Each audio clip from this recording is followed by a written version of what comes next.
मैं हूं आफाक अहमद और आप देख रहे हैं न्यूज़ NS। इस वक्त हम मखदूम सी पैलेस पे मौजूद है जो माहिम में है और यहाँ पर वोटर्स को किस तरह से वोट दिया जाए इसके बारे में जानकारी के लिए एक कार्यक्रम रखा गया था जो कई सोसाइटी के लोग यहाँ मौजूद थे और उन्हें समझाया जा रहा था कि किस तरह से हमें अपने परिवार के साथ जाकर वोट देना है। और इसमें कई बड़े लोग आए थे, यहाँ तक के अनिल देसाई सर जी को भी बुलाया गया था, लेकिन समय की दिक्कत की वजह से वो नहीं आ पाए। लेकिन आज यहाँ पर जो लोग यहाँ मौजूद हैं वो आपको बताएंगे कि किस तरह से कार्यक्रम होना चाहिए और किस तरह से ये चुनाव जो है वो चुनाव किस तरह का चुनाव है। मैम, सबसे पहले हम आपसे जानना चाहेंगे कि ये चुनाव जो है कहा जा रहा है कि संविधान के लिए लड़ाई लड़ी जा रही है और ये ऐसा ऐतिहासिक चुनाव है कि इस चुनाव में अगर हमने जरा भी चूके तो हमारा भविष्य जो है वो अंधकार की तरफ जा सकता है। बिल्कुल, क्योंकि बीजेपी ने जब स्टार्ट ही की इस चुनाव के प्रचार की, उन्होंने नारा दिया 400 पार। जैसे कि आप पत्रकार हैं या हमारे बीच बहुत सारे सुलझे हुए लोग हैं, वो ये जानते हैं कि 400 सीटों के ऊपर अगर होगा तो आप कुछ भी अमेंडमेंट कर सकते हैं कॉन्स्टिट्यूशन में। ये कॉन्स्टिट्यूशन में एक प्रेसिडेंट है और एक सेक्शन है कि यू हैव द राइट्स, क्योंकि आपके पास उतने वोट है। तो सर बात ये है, मैं आपको इंग्लिश में कहूँगी जो हमारे सर न्यायाधीश ने कहा सुप्रीम कोर्ट के, why protecting constitution is most important, because constitution works for those who don't even understand the value of the constitution। मतलब संविधान उनके लिए भी काम करता है जिनको उसका महत्व पता नहीं है। ये बात ही उतनी बड़ी है कि चाहे आप अमीर हो, चाहे आप गरीब हो, चाहे आप मतलब आपने नौकरी करने वाले हो, आप व्यापारी हो, या आप इस देश के अमीर आदमी हो, या आप राजनेता हो, आप कोई भी हो, हर एक इंसान को एक वोट है। और हमारे संविधान में स्त्री और पुरुष दोनों को वोट दिया गया। अगर आप जानते हो, अमेरिका को जब पहली आज़ादी उनकी मिली थी तब सिर्फ पुरुषों को वोट करने का हक दिया गया था, स्त्रियों को नहीं। बट हमारे डॉक्टर बाबा साहेब अम्बेडकर ने महिलाओं को भी उतना ही योगदान देने का अधिकार दिया। ये सिर्फ और सिर्फ हमारे देश में है। तो ये कुछ भी कर सकते हैं चेंजेस अगर उनको 400 वोट्स दिए जाए। शुरू हुई थी वोट की बात, फिर आ गए धर्म पे, फिर आ गए मंगलसूत्र पे, फिर कहा किसके बच्चे ज़्यादा, अब भैंस पर आ गए। भैंस अभी उनकी अभी इसी भैंस से मैं एक ही मुहावरा हिंदी का कहूँगी, अक्ल बड़ी या भैंस। तो इधर इस दुनिया बड़ी नहीं अक्ल बड़ी, क्योंकि सत्ता के बड़े बड़े शहंशाह और बादशाहों को भी क्रांतिकारी अक्लमंद लोगों ने गिराया है। आपको पता है, जब राजा अशोक सम्राट अशोक बने, वो किसी राजघराने से बहुत ही बड़े सम्राट नहीं थे, उन्होंने अपना रास्ता खुद बनाया। जिस महाराष्ट्र की मिट्टी पे आप खड़े हो, महाराष्ट्र में एक ही राजा था जिसको किसी ने राज्य अभिषेक कोई राजघराने में पैदा होने से नहीं बनाया, बट उन्होंने हिंदवी स्वराज्य की स्थापना की। वो थे छत्रपति शिवाजी महाराज। उन्होंने उनके जो मावले थे, मतलब जो उनके लड़ने में सैन्य थे और उनके सेनापति थे, वो सिर्फ हिंदू नहीं थे, हिंदू, मुसलमान, क्रिश्चियन, जितने भी जाति पाति के लोग थे। और मतलब मुसलमानों में भी, चाहे वो शिया हो, सुन्नी हो, या जो भी जात बिरादरी के हो, हिंदुओं में भी ब्राह्मण हो, क्षत्रिय हो, ये जात धर्म से ऊपर उठ के उन्होंने हिंदवी स्वराज्य की स्थापना की। वही मावड़े जो है आज दूसरों के सत्ता के लिए दूसरों के जगह पे जाके चाटुकारी कर रहे हैं। तो वो मावड़े रहे कहाँ? जो लड़तो तोच मावड़ा, जो उड़ाला तो कावड़ा। तो मावड़ा जो है ना, वो बिक नहीं सकता, ना किसी से डर सकता है, ना झुक सकता है। माहिम एक ऐसा विधानसभा है जहां पर हिंदू, मुस्लिम, सिख, ईसाई सभी एक साथ रहते हैं। कुछ पट्टा हिंदुओं का, कुछ पट्टा मुसलमानों का, कुछ पट्टा ईसाइयों का है। लेकिन आज जिस पट्टे में हम खड़े हैं वो पट्टा पूरा का पूरा मुसलमान बहुल इलाका है और ये सारे के सारे जो मिलकर वो है देसाई सर के साथ खड़े हैं। और उन्होंने कहा है कि कुछ भी हो जाए हम देसाई सर के साथ हैं और देसाई सर को ही विजयी करके लाएंगे, लेकिन कुछ शर्तें रखिए कि वो विधानसभा में जाने के बाद हमारी आवाज़ जरूर उठाएं। सबसे पहले मैं आपको बताऊंगी, ये गली के बाहर आप जैसे जाएंगे तो सामने रोड क्रॉस करेंगे तो जैन की मंदिर है। तो यहाँ सिर्फ मुसलमान नहीं रहते, यहाँ पे जैन्स भी रहते हैं। मैं जी और मैं खुद एक सिख हूँ, ठीक है, लेकिन मैं जितने अपने धर्म से प्यार करती हूँ उतना मैं सभी धर्म का रिस्पेक्ट करती हूँ। तो हम जो हैं या उद्धव साहब हैं, बट दूसरे धर्म की भी उतनी इज्जत और उतने ही हिफाजत करना चाहते हैं जैसे वो हमारा धर्म है। तो हमारे डिक्शनरी में धर्म के ऊपर से सियासत इस चीज़ के खिलाफ है। और विधानसभा में पहुंचने के बाद उन्होंने कहा कि हमारी आवाज़ें पहुंचाई जाए, हमें भी जो इक्वल राइट्स है, जैसे उद्धव साहब ने पहले भी दिया जब वो मुख्यमंत्री थे, उसी तरह से आप हमें हमारा आवाज़ बन के हमारे लिए भी डेवलपमेंट सोचे। हमारे भी कुछ मुद्दे हैं जिस पे इस राज्य में काम करने की ज़रूरत है, और वो उन्होंने विश्वास बताया कि उद्धव साहब के अलावा कोई नहीं कर सकता, क्योंकि वो उन्होंने ये चीज़ ऑलरेडी प्रूव की जब वो मुख्यमंत्री थे। यही चीज़ की तकलीफ बीजेपी को हुई और उनको लग गया कि इतने समय हमने जो शिवसेना की इमेज रखी और जो उद्धव साहब जिस तरह से बिहेव कर रहे हैं, क्योंकि वो खुद मुख्यमंत्री है तो लोगों के सामने डायरेक्ट आए, तो वो इमेज हमारे लिए डैमेजिंग है। इमेज के लिए मैं अब आपके पास बाद में आऊँगा, क्योंकि ये इमेज आपने बहुत अच्छे पॉइंट उठाए। मैं कुछ इनसे पहले बात कर लूँ, फिर आपसे बात करता हूँ। चाचा, जिस तरह से आज यहाँ पे हमने कार्यक्रम लिया है और अनिल सर को बुलाया, उनको कुछ उनसे बातें करने की कोशिश की, लेकिन समय की वजह से नहीं हो पाया, तो क्या चाहते यहाँ के मुसलमान, क्या अपना पक्ष रखना चाहते, वो उनसे क्या चाहते हैं?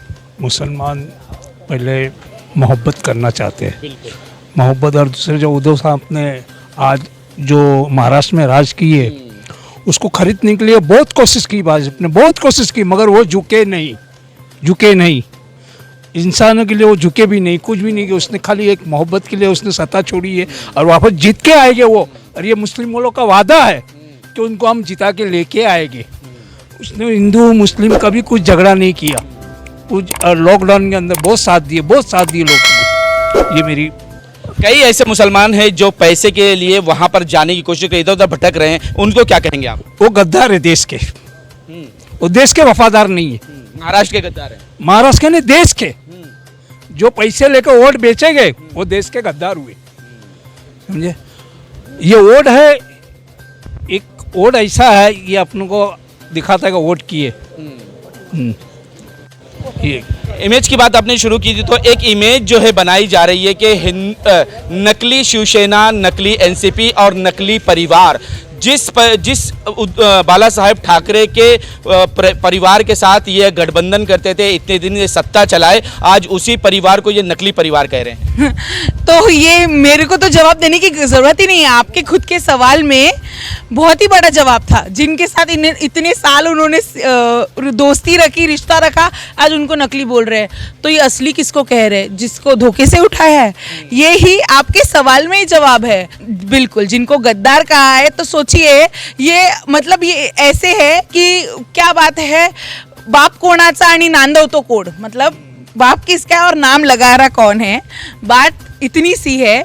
और इमेज की बात ये ऐसी है कि उनको नकली बोलना पड़ रहा है, क्योंकि लोगों को पता है इनसे इनकी निशानी छीन ली, इनसे इनका मूल नाम छीन लिया, फिर भी लोग इनसे इतना मोहब्बत क्यों कर रहे हैं? लोगों को भी दिख रहा है कि भले तो आप किसी महाराष्ट्र के छोटे से छोटे बच्चे के भी पूछो शिवसेना किसकी, तो आपको एक ही नाम कहेंगे, उद्धव बाला साहेब ठाकरे। और उनका निशानी क्या है तो वो आपको खुद बताएंगे, मशाल। तो उनको लग रहा था कि इनसे नाम छिन जाएगा, इनका चिन्ह छिन जाएगा, तो इनको हम तोड़ पाएंगे, बट सब कुछ विपरीत हो गया। और जो इनको करना था वो तो कहीं करता हुआ नजर नहीं आ रहा। हमारे साथ सभी धर्म के लोग मौजूद हैं और भी लोगों से बात करेंगे कि आप किस तरह से देखते हैं अनिल सर देसाई को, क्योंकि यहाँ पर सारे धर्म के लोग एक साथ उनका साथ हैं। बहुत अच्छे से उनको ही वोट पड़ेगा, क्योंकि आज जो मोदी साहब कर रहे हैं, डिवाइड एंड रूल खेल रहे हैं। हम लोग कैथलिक लोग हैं और हम लोग को भी समझ रहा है वो क्या कर रहे हैं। डिवाइड एंड रूल नहीं होता है, वो देश बेच रहे हैं और सिर्फ पैसे वाले लोग तोड़ रहे और बेच भी रहे हैं। तोड़ रहे तो वो तो है डिवाइड एंड रूल, लेकिन वो तो कहते कि कांग्रेस ने क्या बनाया 70 सालों में, तो क्या बेचेंगे वो? तो वही तो मैं बोल रही हूँ कि वो बेच रहे जो उन्होंने बनाया, जो उन्होंने बहुत अच्छा बनाया। आज अगर वो बोल रहे कि वो कोई नहीं है, जैसे उद्धव ठाकरे बोलो Congress is no one, okay, but आज वो डर के मारे बोल रहे कांग्रेस के साथ मत आओ, मेरे साथ आओ। क्यों बोल रहे हैं? अगर वो बोल रहे ये पार्टी झूठी है तो क्यों बोल रहे, क्यों भौंक रहे? ये जो कर रहे हो बहुत गलत कर रहे हैं। उन्होंने सबको जीतना था और सबको बर्बाद कर दिया। वो एक खाली है ना डिवाइड एंड रूल, जो जात पे आ रहे हैं, ये गलत है, ये बहुत ही गलत है। इन्होंने एक बात कही है, उस बात पर ही मैं आपसे सवाल लूंगा कि मोदी जी जो जब समी के एरिया में जाते तो वहाँ कहते हैं समी मेरा भाई है और इसने देश का नाम रोशन किया है। राजस्थान जाते तो कहते हैं मुसलमान घुसपैठिया हैं, सारे धन इनको दे दिए जाएंगे। लेकिन जब इंटरव्यू के लिए बैठते हैं तो रिक्वेस्ट करते हैं कि मुसलमानों से रिक्वेस्ट करता हूँ, पढ़े लिखे तबकों से रिक्वेस्ट करता हूँ कि वो सही वोट दे, बीजेपी को वोट दे। क्यों ये दोगली तीगली पॉलिसी क्यों रची जा रही है? वोट्स पाने के लिए, वोट्स पाने के लिए ये हर जगह पे अलग अलग बातें करते हैं, झूठ बोलते हैं। झूठ बोलने में तो वो बहुत माहिर हैं और सभी लोग जान चुके हैं उनका झूठ। और अभी इस वक्त उनका ये झूठ नहीं चलेगा, क्योंकि अभी यहाँ मुसलमानों ने, यहाँ खासकर माहिम और हर पूरे मुंबई की बात करो, हर जगह पे ये किया, डिसाइड किया कि हमें मोदी को हराना है और इसके सिवाय हमारे लिए कोई दूसरा रास्ता है ही नहीं। ये हर बात में झूठ बोल रहे हैं और ये भी सब झूठ ही उनकी चल रहे हैं। तो क्या बदलाव लाना चाहते हैं? क्या बदलाव इस वक्त होगा? और खास करके मोदी जी कह रहे हैं कि मुसलमान बदलाव लाने वाले हैं, वो इंटरव्यू में उन्होंने कहा है। मोदी साहब को बहुत साल, यानी 10 साल का मौका मिला, अच्छा वक्त था, काफ़ी चेंजेस कर सकते थे, लेकिन ये 10 सालों में उन्होंने कोई इतना चेंजेस नहीं किए, बल्कि देश को बेचा है। तो इसके लिए मेरा ख्याल है हर एक को चांस फिर से देना चाहिए।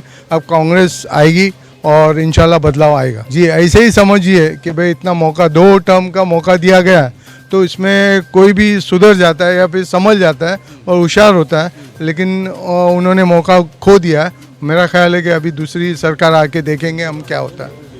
क्या लगता है कि देश में बदलाव लाने वाले मुसलमान ही कौम होगी या सारे लोग मिलकर इस बदलाव को, क्योंकि वो तंग आ चुके हैं, महंगाई से तंग आ चुके हैं, बेरोजगारी से तंग आ चुके हैं और हर जगह जहां आप जाएं उसके सारी चीज़ों की रकमें जो है वो बढ़ती चली जा रही है। यहाँ तक कि खाने पीने और पढ़ने लिखने की चीज़ों पर भी टैक्स लगा दिया गया है। मुसलमान का सवाल नहीं है, सब मिलके ही करेंगे इंशाल्लाह। जो परेशान है वो सब, जी सब परेशान है, खाली मुसलमान परेशान नहीं है, सब परेशान है। और अब तो ऐसा लगता है कि इंशाल्लाह अगर हिंदुस्तान को सुधारना होगा तो महाराष्ट्र ही प्रधानमंत्री बनेगा तो ये देश का कुछ भला होगा। आप कह रहे हैं मुसलमान, लेकिन ये राजनीति जब से शुरू हुई 2014 के बाद से सिवा मुसलमानों के इनकी राजनीति ही पूरी नहीं होती। कोई भी ऐसा भाषण नहीं होता जहां पर मुसलमान का नाम ना आवे। तो इसीलिए तो अभी नहीं आएंगे ना ये, क्योंकि पब्लिक सब समझ गई है ना कि मुसलमान के बगैर रोटी इनकी सिकती नहीं है। और पब्लिक दूसरी भी समझ वाला अब्दुल चाहिए। हाँ, वो ज़रूरी है, तो ही सब होगा। और हमको ऊपर वाले से पूरी उम्मीद है कि इस बार ये जीतेंगे हम और हमारे महाराष्ट्र का प्रधानमंत्री बनेगा और बनना चाहिए। क्या कहते हैं कि महाराष्ट्र जो है वो अब आगे आएगा और इसके जो कार्यकर्ता, जो शिवाजी के सिपाही हैं, वो आगे बढ़ेंगे और राज्य को वो संभालेंगे। बिल्कुल, जो इस तरह माहौल है महाराष्ट्र के अंदर में, जो मुसलमान के अलावा माइनॉरिटीज़ और एससी, ओबीसी और जो पिछड़ी है, वो सभी का समर्थन है उद्धव ठाकरे जी को और महाआघाड़ी को। तो महाराष्ट्र के अंदर में मैक्सिमम सीटें तो महाआघाड़ी को मिलेंगी। और पूरे देश में भी जो माहौल है आज, जो 10 साल इन्होंने सिर्फ पॉलिटिक्स किए, कुछ लोगों को फ़ायदा पहुंचाया हुआ है और 140 करोड़ का हमेशा नाम लेते हैं, लेकिन उनकी तरफ बिल्कुल भी ध्यान दिया हुआ है। और आज 140 करोड़ लोग परेशान हैं महंगाई से, बेरोजगारी से, शिक्षा से और स्वास्थ्य की वजह से। तो ये मर्तबा बदलाव श्योर है और हम बदलाव होके ही रहेगा। लेकिन शिंदे साहब तो कह रहे हैं कि ज़मीन पर मैं घूम रहा हूँ, महाराष्ट्र की गलियों में घूम रहा हूँ, मुंबई की गलियों में घूम रहा हूँ, लोगों को काम मैं करके दे रहा हूँ, मैं दिखा रहा हूँ कि किस तरह से विकास होता है। वो अपने कई कामों को दिखा रहे हैं कि इस तरह बिल यहाँ से वहाँ ब्रिज मैंने बनाया, कोस्टल रोड मैंने बनाया। अब महाराष्ट्र की तस्वीर बदल रही है। ये ब्रिज या कोस्टल जो आज ये 2 साल के अंदर में नहीं बन सकता। शिंदे साहब आए, उनको 2 साल भी नहीं हुआ होगा यहाँ पे, मैं समझता हूँ। ये प्लान होता है, ये कांग्रेस के ज़माने में प्लान बना हुआ है और आज वो अपने नाम के ऊपर में गढ़ रहे हैं। ये तो ये खाली सिर्फ दावा कर रहे हैं। उन्होंने मोदी जी की सारी पॉलिसी जो है वो कांग्रेस के खाली नाम बदल दे रहे हैं। ये जितनी भी पॉलिसी बनाई हुई है, जो सुविधा बनाए, इंफ्रास्ट्रक्चर का जो प्लान बना हुआ है, वो बहुत पहले बना हुआ है और कांग्रेस के टाइम पे में बना हुआ है। तो आज उनका नाम लेके ये अपनी रोटी सेक रहे थे पॉलिटिकली, लेकिन आज आवाम जाग गई हुई है, कौम जाग गई हुई है और ये मर्तबा बदलाव होके रहेगा उसका। तो आप सब मिलकर अनिल देसाई जी को विजयी बनाएंगे। 1% हम यहाँ पे कोशिश करेंगे कि हर एक घर में से सभी वोट गिरे और एक ही बाजू गिरेंगे। हमारे माहिम के अंदर में हमारे मुसलमानों के अंदर बहुत सारे सेक्ट है, वो सब सेक्ट आज की तारीख में एक ही प्लेटफॉर्म आए हुए हैं और एक ही जगह पे मसाल को उन लोग वोट देंगे इधर। तो कहा जा रहा है कि उद्धव साहब यहाँ पर आने वाले हैं माहिम में, वो जिस दिन भी आए जहाँ भी आए, क्या वहाँ मुसलमानों की तादाद सबसे ज़्यादा होगी? बहुत ज़्यादा वहाँ पे रहेंगी तादाद। उसके अंदर मुसलमान इंतजार कर रहे हैं उद्धव ठाकरे साहब का कि वो हमारे बीच में आए हैं यहाँ पे और हम उनको सुने और हमारी बात वो सुने। हम ये चाहते हैं और हमारा पूरा समर्थन है उद्धव ठाकरे जी को।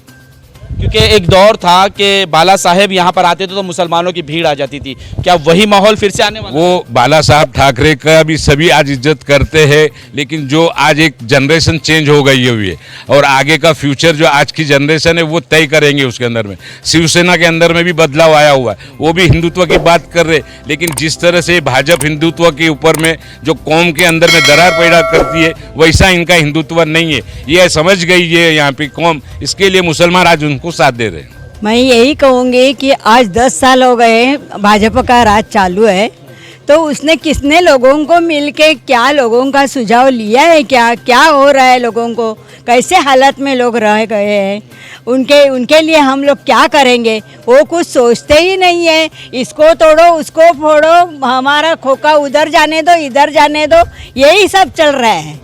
ये सब बंद होना मांगता है।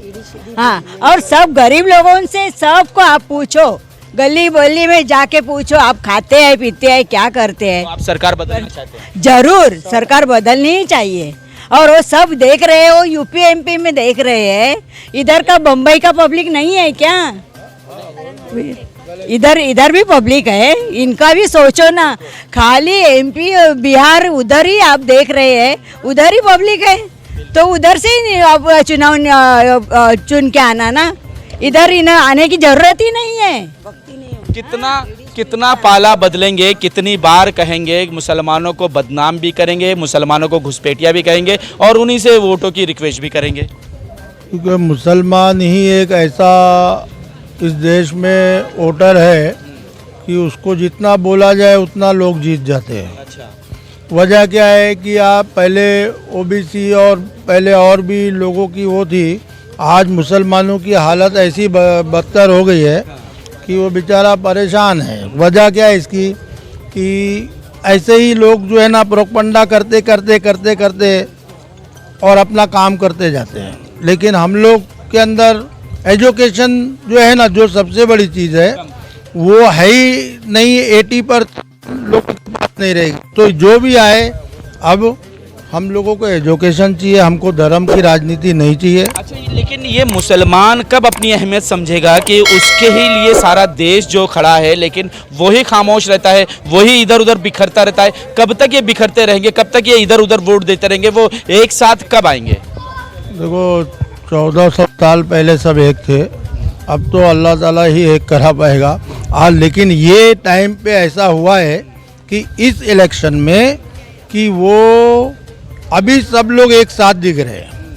ये फर्स्ट टाइम का मेरी लाइफ का इलेक्शन है जो मुसलमान सब एक प्लेटफॉर्म पे जा रहे हैं, इंडिया अलायंस की तरफ जा रहे हैं। इंडिया अलायंस की तरफ जा रहे हैं। इसमें हिंदू भाई भी जा रहे हैं और मुसलमान भी जा रहे हैं, और यही है, यही ठीक भी है। इंडिया अलायंस, हम लोगों को देश की तरक्की करना है, तो हर लोग को 5-5 साल का टाइम दे हुए तो आदमी ज़्यादा अच्छा रहता है। तो आपकी मर्तबा मोदी जी ने काम किया, मोदी जी के नीचे वाले लोगों ने काम नहीं किया है। लेकिन यही डर है जो हर जगह मुसलमान जहां पर रह रहे हैं उनको मार मार के वोट नहीं दिया जा रहा है, गलियों से भगाया जा रहा है, बूढ़ों के ऊपर जो लाठी बरसाई जा रही है, पुलिस की तरफ से लाठी बरसाई जा रही है, क्या यही डर है क्या? अभी जैसे पहले क्या है कि डर तो नहीं है, जो लोगों को जो वोट ले रहे हैं ना, वो पहले हथियार उससे मार के लेते थे, आज मुसलमान को गाली देते हैं तो लोग उतना ही वोट पा जाते हैं, क्योंकि उनको मालूम है कि ये इनको जितना बुरा बोलेंगे हमको वोट मिलेगा। तो दक्षिण मध्य मुंबई जिला के जो हमारा ये जिला है, इसके लोगों को क्या संदेश देना चाहेंगे? ये जो है, ये हमारे माहिम में और दादर में सिद्धि विनायक मंदिर और मखदूम शाह बाबा की दरगाह और यहाँ के जितने भी दक्षिण के लोग हैं ये सब हम लोग एक है और हम लोग यहाँ पे हिंदू मुस्लिम का जो है ना ये ज़बान से नहीं, इसको हम लोग चाहते हैं कि ये इधर पर मिसाल कायम होए। अब जो सरकार नहीं बदलेगी तो ये और अच्छा होए। अभी तक भी अच्छे हैं हम लोग, लेकिन आगे और बेहतर होए। हिंदू मुस्लिम सिख ईसाई सब एक साथ में रहे और ऐसे ही रहा है। ये इधर पर इतनी बड़ी बड़ी चीज़ है और इसको लोगों का फैज़ होना चाहिए और लोग फैज़ उसको उठाते हैं। डॉक्टर साहब, जिस तरह से देश में एक माहौल बनाया था कि हर पर्चे पर हर जगह पर जो है मोदी जी की तस्वीर होती थी, वैक्सीन की सर्टिफिकेट भी दी जाए तो मोदी जी की तस्वीर होती थी ताकि प्रचार चले, रोलिंग चले, उनका वोट बैंक बने। लेकिन जब से जो है सीरम इंस्टीट्यूट ने कहा है कि इससे लोगों की मौत हो सकती है, तब से ये तस्वीरें गायब हो गई है, प्रचार गायब हो गया है। थैंक यू मोदी जी का बैनर गुल हो चुका है। तो जनाब ये आपको खुद समझ जाना चाहिए फ़ोटो गायब होने का मतलब क्या है। यानी अगर ये सही था तो फ़ोटो हटाया क्यों गया। यानी कुछ तो तकलीफ़ थी, जो उन्होंने गलत काम किया है, उनको महसूस हुआ है कि मैंने गलत काम किया है। और मोदी जी जब से आए हैं उन्होंने सिर्फ एक ही काम किया है। देखिए, जब आप गांव के प्रधान या गांव के मुखिया या घर के बड़े हो तो आपसे सवाल किया जाएगा कि घर कैसे चल रहा है। तो जब आप प्राइम मिनिस्टर हो ना, तो आप सबके लिए सेम हो, हर एक के लिए, उसमें कोई भी कौम हो, हिंदू हो, मुसलमान हो, क्रिश्चियन हो, ईसाई हो, आप सबके लिए भी आपको वही करना है, जो भेदभाव नहीं होना चाहिए। और आप जब से आए हो एक कौम को दूसरी कौम को सब टारगेट करते हो, तो ये एक प्राइम मिनिस्टर को शोभा नहीं देता है। मखदूम सी पैलेस जो है वो ये यहाँ का जो स्टेज है, यहाँ पर सभी पार्टियाँ आ चुकी हैं, चाहे वो कांग्रेस की हो, शिवसेना की हो या और दूसरी पार्टियाँ हो, वो सारी पार्टियाँ आई हैं। लेकिन इस वक्त का माहौल जो देखा जा रहा है वो मुसलमानों का एक साथ होना और एक साथ होकर सिर्फ और सिर्फ उद्धव साहब का नाम लेना, अनिल सरदेसाई के लिए लड़ना, ये कैसा है? ये तो बहुत ही अच्छी बात है। और हम लोग ने पहले से तय किए थे कि हम लोग को वन साइड ही वोट गिराना है। पूरी मुस्लिम कम्युनिटी का, पूरा ऑल ओवर माइम। क्यों भाई? क्यों भाई? अभी सब एक ही है, सब पार्टी एक हो चुकी है और हमारा यही लक्ष्य है कि चेंजिंग हो जावे, कुछ बस हट जावे। क्या चेंजेस, बदलाव चाहते हैं? बदलाव चाहते हैं। किस लिए बदलाव? किस लिए बदलाव? इसलिए कि बहुत काफी प्रॉब्लम हो चुके हैं सब लोग। क्या एक आध दो गिनाइए ना, ताकि लोगों को पता चले। जातिवाद का ही ज्यादा तो जातिवाद का ही चल रहा है, वही खत्म हो जावे हमारा बस। जातिवाद, हाँ वही ये सबसे बड़ा मुद्दा है। सबसे बड़ा मुद्दा महंगाई नहीं है, बेरोजगारी है, जाति है, बेरोजगारी है। और किसान जो है उनकी आय दुगनी होनी थी, लेकिन वो फांसी लगा के सभी को प्रॉब्लम सभी को प्रॉब्लम हुआ है। आप किस तरह से ये जो आप बदलाव करना चाहते हैं, ये आपके अकेले से हो जाएगा क्या? ये बदलाव सोचने से होगा या कुछ करने से होगा? सब एक हो गए तभी होगा ना। कैसे एक करोगे लोगों को? सभी तो एक, मुसलमान तो बटा हुआ है, कुछ बटा हुआ नहीं है। बोलने की बात है, कुछ बटा हुआ नहीं है, लेकिन मुसलमान एक ही प्लेटफॉर्म पे है हाल फिल। मोदी ने एक कर दिया। बोलो बटा हुआ था, बटा हुआ था, लेकिन मोदी ने एक कर दिया। कैसे? अरे वो इस्माइल भाई कैसे मोदी ने एक कर दिया? ये एक नई चीज जानने को मिली है। नई चीज जानने मिली है कि अभी उसके भाषण देने में ऐसी ऐसी गलतियां कर चुके हैं वो। और 10 साल से तब झेल रहे हैं पब्लिक उसको। तभी बदलाव तो आना ही आना है ना। तो 5 साल पहले क्यों नहीं इनके खिलाफ गए लोग? अभी इनके खिलाफ वो मशीन पे ईवीएम के किसको भरोसा ही नहीं था। तो आपकी भरोसा है? अभी है। क्या होगा? ईवीएम चेंज नहीं होगा? नहीं होगा, बदलाव नहीं होगा? नहीं होगा, इंशाल्लाह नहीं होगा। वोट ज्यादा नहीं गिरेंगे? जो है वही वोट गिरेंगे। अच्छा, तो वहाँ पर कोई सेटिंग नहीं हो पाएगी? नहीं कुछ नहीं। क्यों? कैसे? बस ऊपर वाला भी तो है कि ना, देख रहा है। इंसान के हाथ में सब कुछ थोड़ी है, भगवान है कि नहीं। यानी अब की बार आप क्या बोलते हैं, मोदी जी को रेस्ट देना चाहते, आराम देना चाहते, क्योंकि उनकी उम्र हो गई है, अब वो अपने परिवार में रहे, अपनी राइट परिवार में रहे, रेस्ट देना चाहते हैं। तो वो बार परिवार कर रहे हैं ना।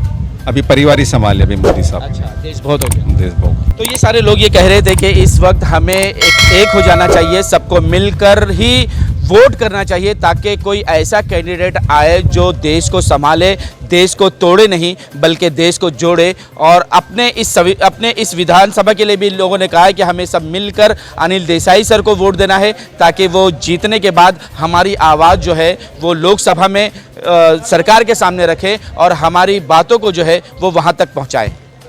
आज तक के लिए इतना ही। देश विदेशी खबरों के लिए देखते रहें न्यूज़ NSO इंडिया।